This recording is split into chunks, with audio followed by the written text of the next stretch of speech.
guys, so last week I asked everybody how important passing was to them. And since then I've had well over 200 people take the poll. And it's no big surprise that most people said that passing is very important to them. I feel like I was pretty lucky because I do usually pass. So I could have gone either way. I mean, passing, it is important to me because so much depends on your ability to pass, the people that you date. Just going out to the grocery store and not getting harassed, not having people stare at you or things like that. It gives some sort of comfort, I guess, to being trans. And, it's important to me, but at the same time, it's not the end all be all for me. I would still transition even if I would never ever be able to pass. This week, the new poll is asking how similar is your chosen name to your birth name. I thought that this would be a really interesting question. A lot of people will just go with something that's very similar, like my birth name was Chris, and I could have gone with Christine or Christina, but I didn't. I went with Aaron. And I went with Aaron because the name Aaron really means something to me. It has a place that's really close to my heart. I don't think I've ever talked about this, but when I was 18, I was dating this girl, and this girl was absolutely insane. And she and I had this really incredible, really intense relationship for about a month. And she broke it off, and I was, like, well, whatever, fine. And I got a text message from her about a month later saying, I'm pregnant. And I said, oh, holy shit, I'm going to be a dad.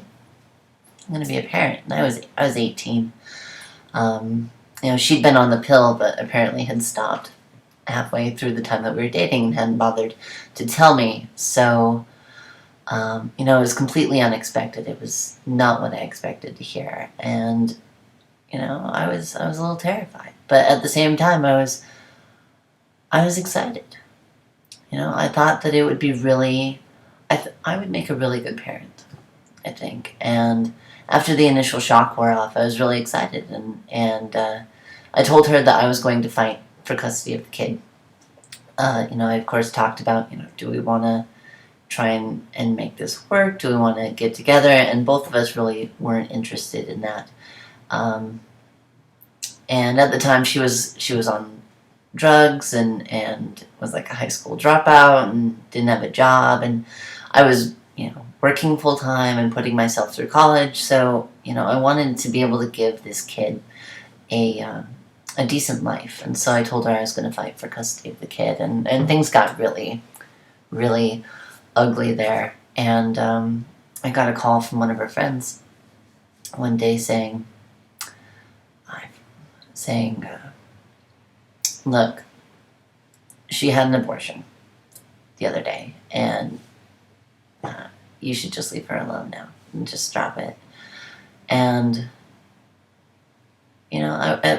part of me was relieved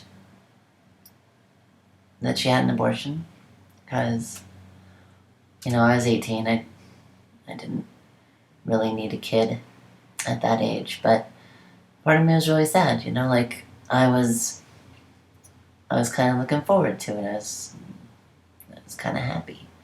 And, when I lost that, I was really sad. I'd already picked out a name for the kid, and the name was going to be Aaron. It was going to be Aaron if it was a boy, and Erin if it was a girl. And so when I heard that she had an abortion, that my child was dead, I went to this park down by Utah Lake where I used to live, and I just kind of spent the day there in the park and had a conversation with my dead child. It sounds kind of stupid, but that's what I did. And I think it was a girl. I think that she came and was talking to me too. And so her name was going to be Erin. And a couple years later, when I transitioned, I wanted to pick a name that meant a lot to me, and Erin meant a lot to me. And so that was kind of my way of remembering her. And, so it meant a lot to me. So, like I said, my birth name was Chris. My chosen name, my legal name now is Erin. So my name's completely different, but I know a lot of people who wanted to keep their birth name or, stuff like that. So I thought it'd be really interesting to see where everybody lies on this scale. So go ahead and head over to the website. Again, it is grishno.com, and you can take that poll. Anyway, I hope you're all having a great day, and I will talk to you later.